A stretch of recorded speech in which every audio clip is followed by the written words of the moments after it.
Berarti dia bisa menyelesaikan tugas satu hadis dalam 15 menit selama 16 tahun aja nggak. Kapan naik kontanya, kapan ketemunya, kapan segala macam. Itu kan pertanyaan besar. Itu kan pertanyaan besar. Pertanyaan besar apa? Pertanyaannya salah. Waktu 16 tahun untuk menyeleksi 600.000 hadis, jika tidak tidur, tidak makan, tidak minum, tidak mandi dan sebagainya, kelamaan. Paham kan?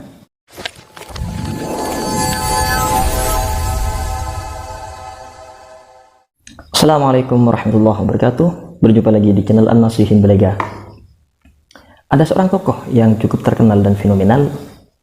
Beliau dikenal dengan nama Buya Syakur Yasin, di mana dalam pernyataan-pernyataannya menyalahkan, menjatuhkan para ulama dan sebagainya sudah cukup banyak. Tidak jauh berbeda dengan kelompok ingkarus sunnah dari para orientalis barat. Seringkali mengkritik hadis itu begini, begitu, dan semacamnya. Salah satunya, beliau mengkritik hadis Sahih Imam Bukhari. Kita lihat, nanti akan kita luruskan dan kita jelaskan. Dulu Imam Bukhari menseleksi hadis, biasanya kan curiga. Ya kan, mencurigai barangkali hadis palsu. Artinya, 600.000 hadis palsu semua. Artinya, kayak apa suburnya pada waktu itu orang bikin hadis palsu. Betul nggak? Lah ya iya dong. Betul nggak? Betul kata pengikutnya. Ya iya dong. Ya pengikutnya kan nggak paham. Apa yang disampaikan Buya Syakur katanya masuk akal. Ya, karena mereka tidak memahami sebelumnya. Ya, mereka percaya saja. Betul, betul. Iya dong. Nah kata Buya Syakur Yasin, Imam Bukhari menyeleksi 600.000 hadis dan dipilih secara detail mana hadis sahih, mana hadis palsu. Hadis sahih beliau masukkan ke dalam kitabnya namanya Hadis Sahih Imam Bukhari. Hadis Sahih Imam Bukhari ini tidak sampai 3.000 hadis isinya. Sekitar 2.000 lebih. Sisanya hadis palsu kata Buya Syakur Yasin ini. Nanti kita jelaskan, kita luruskan.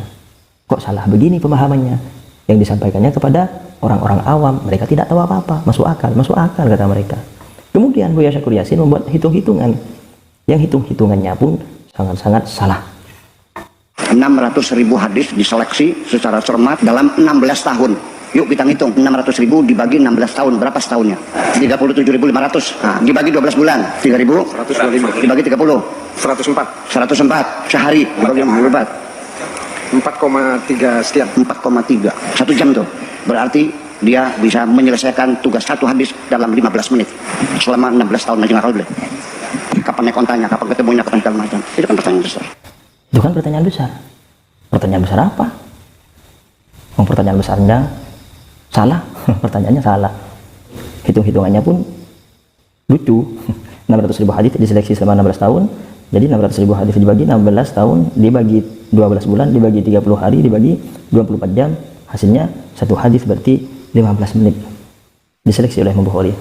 Satu hadis diseleksi oleh Imam Bukhari selama 15 menit. Ini hadis palsu atau tidak ya? Kayaknya sahih. Ambil lagi satu hadis, palsu.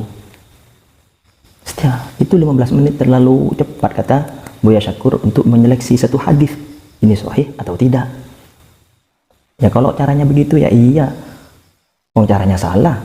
Jadi kapan tidurnya, kapan mandinya, kapan makannya, kapan cari uangnya, ini kita perlu luruskan kata ulama. إذا عرفت معنى الحديث في كلام أولئك الأئمة لعله يزول الإشكال عندك والمقصود بالحديث في كلامهم أو كلام المترددهم أسانيد الأحاديث وطرقه.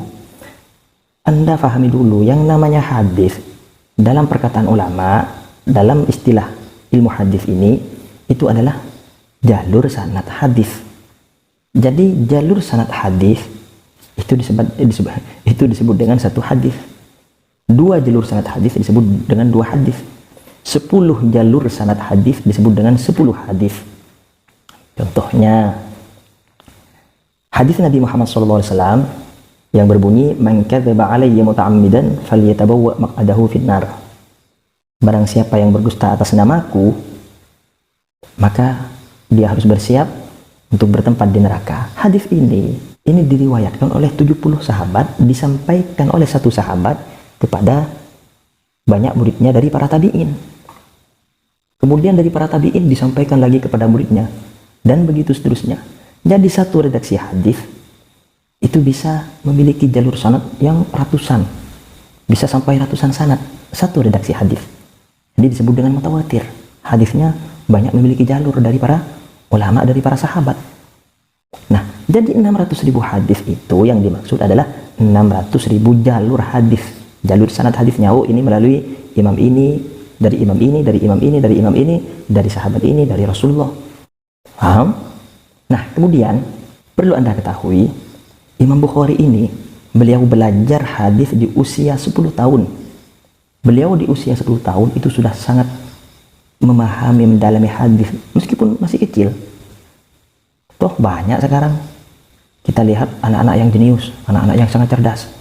Imam Bukhari beliau orang jenius, orang cerdas, makanya jadi ulama pilihan. Keistimewaannya banyak disebut oleh para ulama dalam kitab-kitab. Makanya ilmu ini terus berjalan sampai sekarang karena adanya kitab-kitab yang disebutkan, yang ditulis oleh para ulama sehingga sampai pada kita. Zaman sekarang kita banyak temukan anak usia 7 tahun hafal Al-Quran 30 juz. Kalau kita umur 7 tahun masih minum 1 juz buah. Ada lagi masih muda, itu hafal ratusan ribu hadis. Ada juga santri yang hafal ribuan hadis. Ada juga anak umur 9 tahun itu sudah memiliki titel profesor. Nah, kalau kita mau sebutkan kecerdasan dan kejeniusan orang-orang masa sekarang dan masa lalu, tidak akan selesai-selesai. Banyak orang-orang cerdas, orang jenius. Imam Bukhari di usia 10 tahun itu beliau mempelajari hadis, mendalami hadis. Bahkan di usia 15 tahun itu sudah hafal ribuan, bahkan puluhan ribu hadis. Dan ingat, yang dimaksud hadis di sini adalah satu hadis itu satu jalur sanad hadis. Nah, kemudian di usia 18 tahun Imam Bukhari mengarang kitab yang namanya At-Tarikhul Kabir. Kitabnya sangat tebal. Nah, di situ isinya menjelaskan tentang para perawi-perawi hadis dan biografi para perawi hadis dan status mereka dari penjelasan para ulama. Oh, orang ini, perawi ini kuat, ini fiqh, ini dhaif, ini kurang begitu kuat hafalannya, ini tidak terima hadisnya, dan seterusnya. Imam Bukhari mengarang kitab tentang para perawi hadis. Ini adalah modal utama Imam Bukhari dalam menyeleksi hadis. Kemudian dari para perawi hadis ini yang begitu banyak, Imam Bukhari memberikan standarisasi. Beliau ambil yang paling kuat para perawi hadis menurut beliau. Oh, ini yang paling kuat, ini yang saya ambil. Perawi ini, perawi ini, perawi ini. Beliau ambil hadis-hadis yang paling sahih, dimasukkan ke dalam kitabnya. Banyak hadis sahih yang lain beliau tidak masukkan. Dari perawi yang begitu kuat, bukan berarti sisa dari hadis yang tidak disampaikan oleh Imam Bukhari dalam kitabnya itu palsu, bukan. Kemudian di usia 22 tahun Imam Bukhari mulai mengarang hadis Sahih Bukhari. Beliau masukkan, beliau memilih hadis-hadis dari 600.000 hadis itu selama 16 tahun. Jadi Imam Bukhari dari usia 10 tahun ini sudah memiliki modal untuk menyeleksi hadis, untuk mempelajari hadis, sampai umur 22 membuat kitab Sahih Bukhari sampai selama 16 tahun. Jadi rentang waktu dari 10 tahun sampai menyelesaikan hadis Sahih Bukhari itu 28 tahun. Jadi 28 tahun ini Imam Bukhari mendedikasikan hidupnya dalam mempelajari hadis. Bagaimana Imam Bukhari caranya menyeleksi hadis? Selama 16 tahun. Apakah waktu 15 menit cukup untuk memeriksa satu hadis?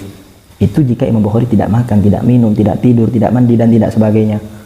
Nah, kita lihat contohnya. Misalkan ada hadis yang jalur sanadnya dari imam ini, dari imam ini, dari imam ini, dari Imam Az-Zuhri, dari Rasulullah SAW. Cukup dilihat, oh ini Imam Zuhri, beliau tabi'in, tidak ada pada masa Rasulullah. Berarti sanad hadis ini terputus, ini berarti tidak sahih. Cukup. Kemudian Imam Bukhari periksa lagi hadis yang lain, oh ini, dari imam ini, dari imam ini, dari Imam Hasan Basri, dari Rasulullah. Imam Bukhari sudah tidak usah pikir panjang, oh ini tidak sahih karena terputus. Imam Hasan Basri tidak ada pada zaman Rasulullah, bukan sahabat, ini jalurnya terputus. Kemudian Imam Bukhari baca lagi hadis ini dari imam ini, dari imam ini, dari imam ini, dari imam ini, dari Imam Al-Waqidi, dari imam ini, dari imam ini, dan seterusnya. Yang namanya Al-Waqidi ini hadisnya itu dhaif. Karena kenapa? Imam Al-Waqidi ini hadisnya tidak diterima, statusnya tidak cukup untuk diterima hadisnya. Itu bagi kita orang biasa, 3 hadis tidak membutuhkan 1 menit pun. Apalagi bagi Imam Bukhari. Melihat sanadnya saja sudah cukup. Oh, ini bukan sahih. Ya, ini tidak sahih. Waktu 16 tahun untuk menyeleksi 600.000 hadis. Jika tidak tidur, tidak makan, tidak minum, tidak mandi dan sebagainya, kelamaan. Paham kan? Kemudian Imam Bukhari mengumpulkan 600.000 hadis itu bagaimana caranya? 600.000 hadis loh, sangat banyak. Sangat cukup waktu 28 tahun untuk mengumpulkan 600.000 hadis. Atau katakanlah 16 tahun Imam Bukhari mengumpulkan 600.000 hadis. Sangat-sangat cukup. Mengumpulkan dan menyeleksinya sangat-sangat cukup. Imam Bukhari gurunya banyak. Imam Ahmad guru Imam Bukhari. Hadis beliau dalam kitabnya Musnad Imam Ahmad itu 40.000 hadis. Jadi gurunya tinggal membaca. Imam Bukhari hanya meniti ini gini. Banyak di YouTube itu kita temukan seorang syekh membaca hadis 1 jam, tidak sampai 1 jam itu bisa membaca 100 hadis. Di YouTube banyak. Ini yang biasa ya, 100 hadis dibaca selama tidak sampai pada 1 jam. Katakanlah 1 jam 100 hadis, berarti jika 600.000 hadis itu berarti membutuhkan waktu 6.000 jam. 1 jam 100 hadis, 6.000 jam, 600.000 hadis. Katakanlah Imam Bukhari setiap hari mendengarkan dari gurunya selama 10 jam. 1 hari 10 jam, berarti untuk 6.000 jam, itu membutuhkan waktu 600 hari, tidak sampai 2 tahun. Untuk mengumpulkan hadis itu, untuk mendengarkan dari gurunya. Padahal Imam Bukhari memang memiliki hadis sebelum beliau mengarang Sahih Bukhari. Sudah memiliki puluhan ribu hadis dari para gurunya yang sebelumnya. Dan hadis-hadis ini bukan muncul ketika Imam Bukhari sudah ada. Hadis-hadis yang diterima Imam Bukhari ini sudah ada sejak Imam Bukhari belum lahir. Ini semuanya sudah terjaga dalam tulisan-tulisan para ulama. Jadi waktu 16 tahun bagi Imam Bukhari, apakah cukup untuk menelitinya, menyeleksinya, dan kemudian mengumpulkan hadis 600.000 hadis? Apakah cukup? Sangat cukup. Meskipun setiap 5 hari, 3 hari sekalian Imam Bukhari mau liburan, sangat-sangat cukup. Sehari tidur 5 jam, 6 jam, sangat cukup. Masuk akal, sangat masuk akal. Bahkan Imam Bukhari ketika mengarang Sahih Bukhari, itu beliau masukkan 1 hadis ke dalam Sahih Bukhari. Sebelum itu beliau sholat dulu, istikharah. Saking hati-hatinya beliau. Ya. Semoga Allah memberikan hidayah pada kita semua.